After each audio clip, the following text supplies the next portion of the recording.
은퇴하면 돈이 줄어드니 아껴야 한다. 그렇게 생각하는 분들 많죠? 그런데 놀랍게도 매달 같은 돈을 쓰면서도 삶의 만족도를 몇 배로 높인 은퇴자들이 있습니다. 오늘은 전직 공무원이었던 66세 김성호 씨 부부의 이야기를 통해 은퇴 사치 생활이란 게 무엇인지 그리고 어떻게 가능한지 함께 살펴보겠습니다. 김 씨는 35년 동안 시청 공무원으로 일했습니다. 퇴직금 1억 8천만 원, 국민연금 월 180만 원, 그리고 공무원 연금 130만 원. 두 부부가 받는 연금은 합쳐서 약 310만 원이었습니다. 서울에서 아파트를 팔고 경기도 외곽에 전세로 옮기며 매달 쓰는 생활비는 약 250만 원 수준. 다른 은퇴자들과 비교하면 크게 다르지 않은 수준이었죠. 그런데 주변 사람들은 김 씨 부부의 삶을 사치스럽다고 표현했습니다. 왜일까요? 김 씨 부부는 퇴직 직후 몇 달 동안은 다른 부부들과 마찬가지로 불안했습니다. 매달 일정하게 들어오는 돈이 있음에도 돈을 더 벌어야 한다는 압박감에서 벗어나지 못했습니다. 그러나 어느 날 김 씨는 자신이 평생 직장에서 겪었던 절약 습관이 은퇴 후엔 오히려 족쇄가 되고 있다는 걸 깨달았습니다. 돈을 아껴야 안심된다는 생각이 삶의 여유를 빼앗고 있었던 겁니다. 그는 생활비 구조를 완전히 바꾸기로 했습니다. 가장 먼저 한 일은 지출의 의미를 다시 보는 것이었습니다. 그는 이건 절약이 아니라 내 인생의 방향 조정이었다고 말했습니다. 예를 들어 외식비를 줄이는 대신 집 근처의 작은 레스토랑에서 한 달에 한 번 부부 기념일을 챙겼습니다. 식비는 그대로였지만 그 하루가 두 사람의 대화를 되살렸습니다. 또 여행비 항목을 사치라 생각하지 않고 건강관리비로 바꿨습니다.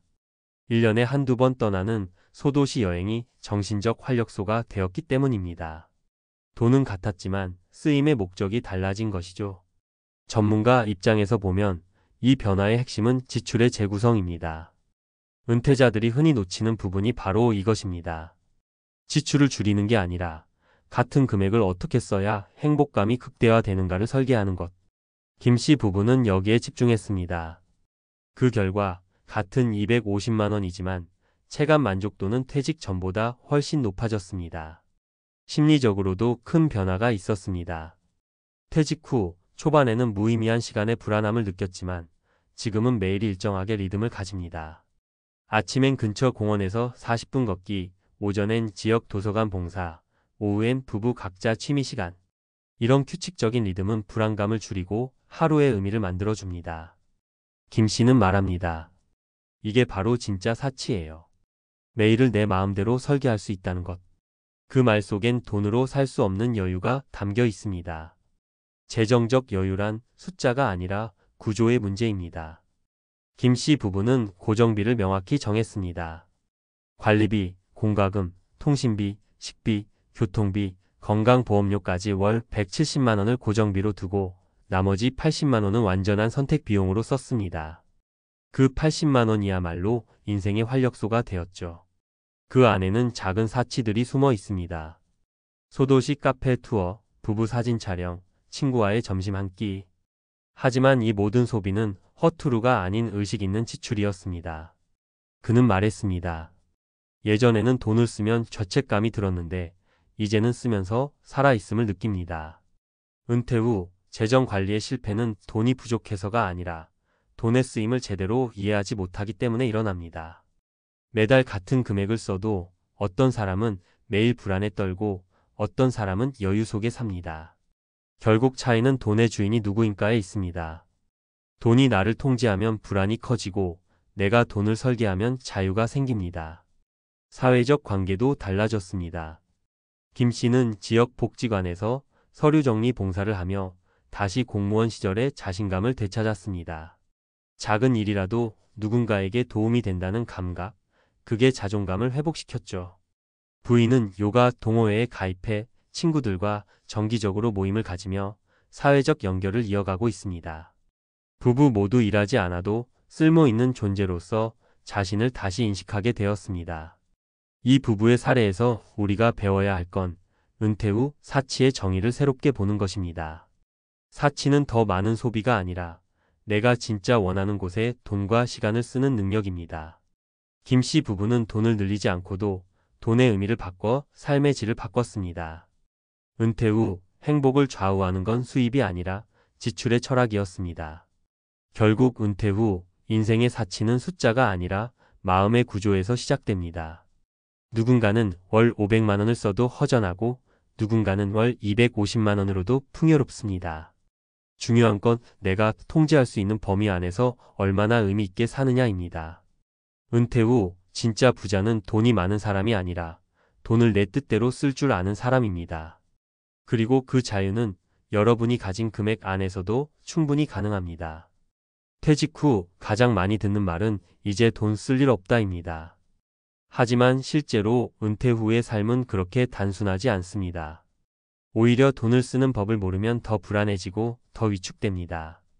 오늘 소개할 전직 공무원 김성호 씨 부부의 이야기는 그 점을 잘 보여줍니다.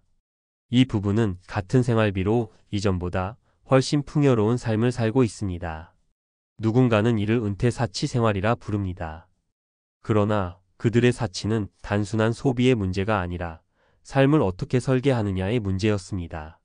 김 씨는 35년간 시청에서 근무한 성실한 공무원이었습니다. 퇴직 후 매달 들어오는 공무원 연금 130만 원, 국민연금 180만 원, 합쳐서 310만 원. 부부가 살기엔 넉넉하지 않지만 부족하지도 않은 금액이었습니다. 하지만 그는 은퇴 직후 한동안 불안에서 벗어나지 못했습니다. 평생을 계획적으로 살던 사람에게 정해진 수입만으로 살아야 한다는 건 낯선 일이었습니다. 아침마다 습관처럼 통장을 확인했고 외출 전엔 꼭 지출 내역을 손에 쥐고 나갔습니다. 절약이 습관이었지만 어느 순간 그 습관이 불행의 원인이 되고 있음을 깨닫는 데는 오래 걸리지 않았습니다. 김 씨의 아내는 말했습니다. 남편은 퇴직 전보다 더 예민해졌어요. 돈이 줄어서가 아니라 돈을 쓸 때마다 마음이 불편했어요. 그 말은 은퇴자들이 공통적으로 겪는 심리의 핵심을 찌릅니다. 돈의 절대 금액이 아니라 돈을 대하는 태도가 은퇴 후 삶의 질을 결정한다는 사실을. 김 씨는 어느 날 문득 이런 생각을 했다고 합니다. 이제는 버는 인생이 아니라 쓰는 인생이구나. 그 깨달음이 모든 것을 바꿨습니다. 그날 이후 그는 지출 구조를 재설계하기 시작했습니다. 단순히 돈을 줄이는 게 아니라 지출의 의미를 다시 정의했습니다. 그는 소비를 두 가지로 나눴습니다. 의무 지출과 의미 지출. 의무 지출은 관리비, 공과금, 보험료, 식비 같은 기본적인 비용이고 의미 지출은 자신이 인생의 가치를 느끼는 데 쓰는 돈이었습니다. 두 부부는 의미 지출의 항목을 정했습니다. 매달 한 번의 외식, 분기별 여행, 계절마다 부부 사진 촬영, 그리고 가끔의 친구 초대. 놀랍게도 이 모든 걸 더하기 위해 새 돈이 필요하진 않았습니다. 대신 불필요한 항목을 걷어냈습니다.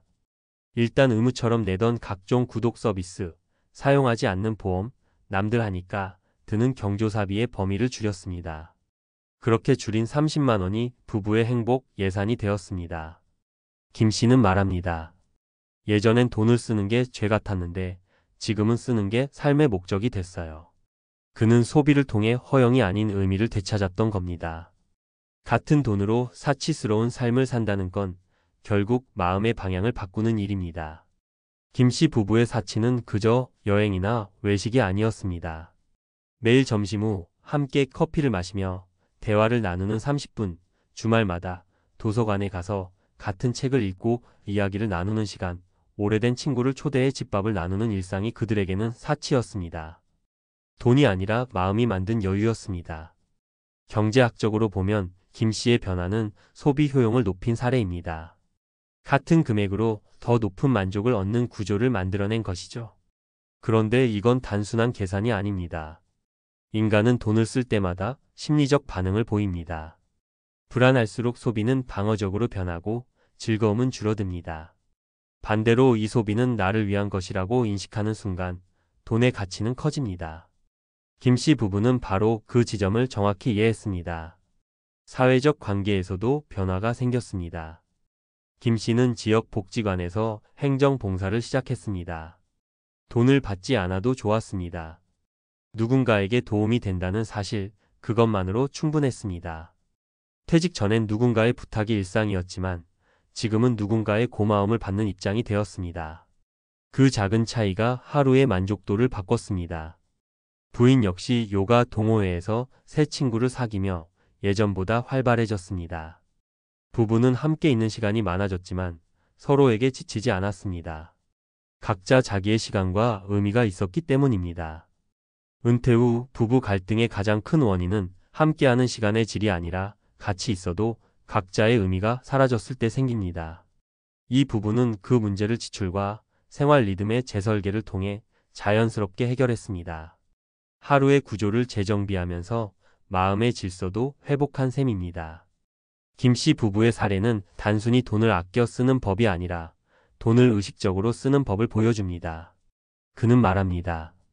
이제 우리는 매일 작은 사치를 즐깁니다. 비싼 물건이 아니라 마음이 넉넉해지는 일에 돈을 쓰는 사치요. 이 말은 은퇴 재정 설계의 본질을 담고 있습니다. 숫자는 변하지 않아도 삶의 질은 설계에 따라 무한히 달라질 수 있다는 것. 매달 250만 원으로 살아도 그것이 불안한 절약이 되느냐, 여유 있는 사치가 되느냐는 결국 마음의 구조에서 갈립니다.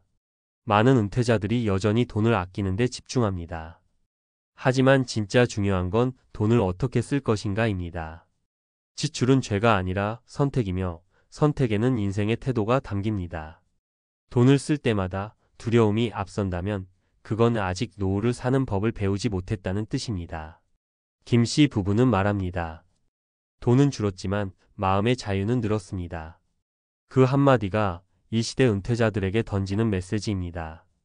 결국 노후의 진짜 사치는 돈이 아니라 시간과 의미를 내 뜻대로 쓸 수 있는 자유입니다. 돈이 인생을 이끄는 게 아니라 내가 돈의 주인이 되는 순간 은퇴의 풍요는 이미 시작된 것입니다.